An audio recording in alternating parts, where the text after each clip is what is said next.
3 months ago, we started this channel, and in this video, I'd like to share you 10 mixing tips that I learned through my experience of having a music channel here in YouTube.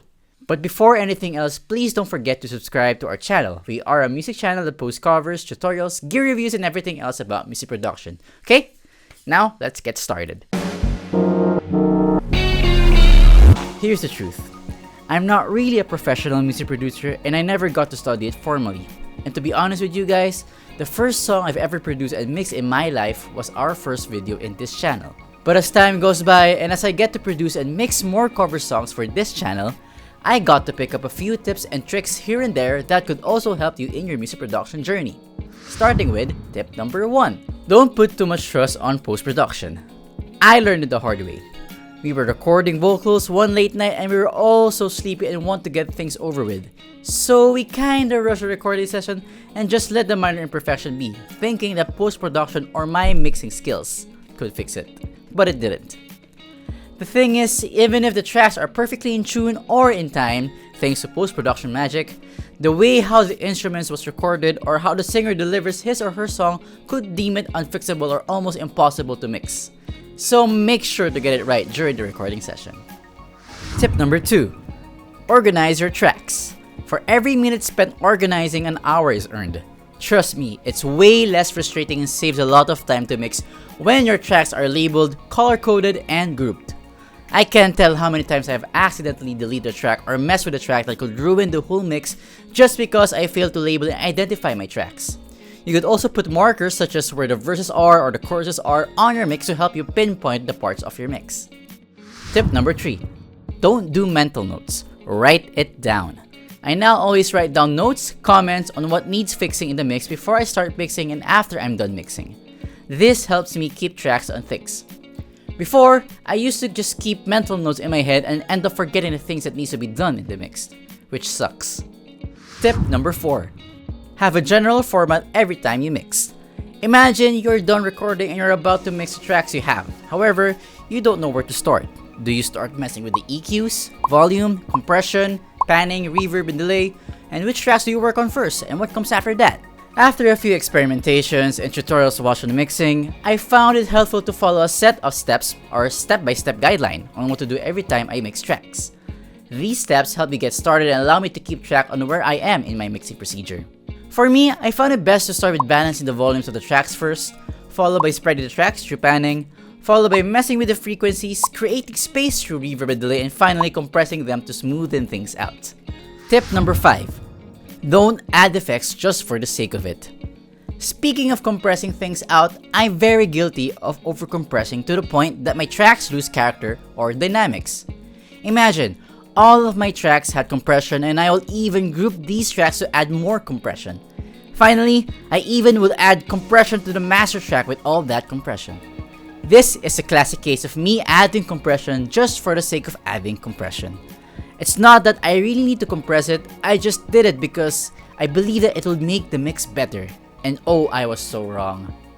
I learned that if we're going to mess with something in the mix, there must be a purpose for it and not just blindly adding a particular effect because everyone says so. Tip number 6. Experiment. Happy accidents do occur in mixing, so don't be afraid to mess with effects and other techniques. Or if you're already contented with your style of mixing, don't be lazy to try out different or other techniques being done by other people. I used to think before that EQ, compression, reverb, and delay is all a vocal track needs and nothing else. But I started to notice that other people added flangers and saturators in their vocal procession. So when I tried it out in my vocals, it really did make a big difference and contributed a lot in making it stand out in the mix. Tip number 7. Don't overthink things. Is the mix boring? Are the tracks spread well enough? Is the bass too soft? Is the mix too muddy? Or are the drums too loud? These are the usual questions that sometimes take most of our time whenever we mix. I am personally guilty of this overthinking syndrome that could really affect your mix in a bad way. I remember the time when I thought that the vocals was a little too soft for a chorus section, and I spent a lot of time tweaking and finding the sweet spot but ended up making it worse. Now, overthinking is my cue to take a break from mixing and come back to it later when I feel better and well rested. It's usually when I feel rested that I realize that nothing is actually wrong with it, which leads me to my next tip. Tip number 8. Don't mix when you're tired. One time, I was working on a mix late at night being fueled by coffee to keep me up and running. I was so sleepy and finished at the wee hours of the morning. I made sure everything sounded good and balanced before hitting the hay. The next morning, I listened to the mix again before publishing it on YouTube, and I was so disgusted by my own mix. It sounded so disorganized and chaotic. So, lesson learned that day, don't mix when you're tired. Your sleepiness could really cloud your judgment about your mix. Tip number 9. Try it on other devices. When I mixed for the first time, I only used my studio monitors as my basis, and when we finally published it on YouTube, a lot of our friends commented on how soft the vocals were throughout the song.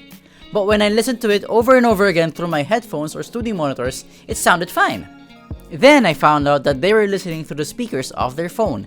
So I listened to it through my phone and I was cringing so hard on how horrible the mix I made for the vocals and other parts of the song. Which made me realize that always take into account that most of your audience listen through their phone speakers or other audio devices. So when you think you're done mixing, check your mix first if it sounds good in your car, in your phone, in your laptop, or any other kind of audio device that you could think of. Finally, tip number 10. If it sounds good, then it's good. It bothers me before to see that there are tracks in my mix that do not even have effects on them, but sounded good already. I noticed from watching YouTube videos on mixing on how they add loads and loads of effects and plugins to their tracks, and I tend to compare it on my own mixing. I even had this weird insecurity that my tracks are not processed enough, so I should add more compression, or add more reverb, or mess with the EQ settings more. But one thing I learned is that if it sounds good already, then it's good. Again, don't just add effects or the track just for the sake of adding tracks or you feel insecure that other people use loads of effects and plugins in their mix. Don't be afraid to take the minimalist path, okay? Sometimes it's the right one. So that's it! Hope you learned a few things from my own experience, and if you guys have some tips of your own as well, please share them down below in the comment section so that we can learn together. So hope you guys liked the video, and don't forget to subscribe and hit that bell notification button for more Ted and Kel. See ya!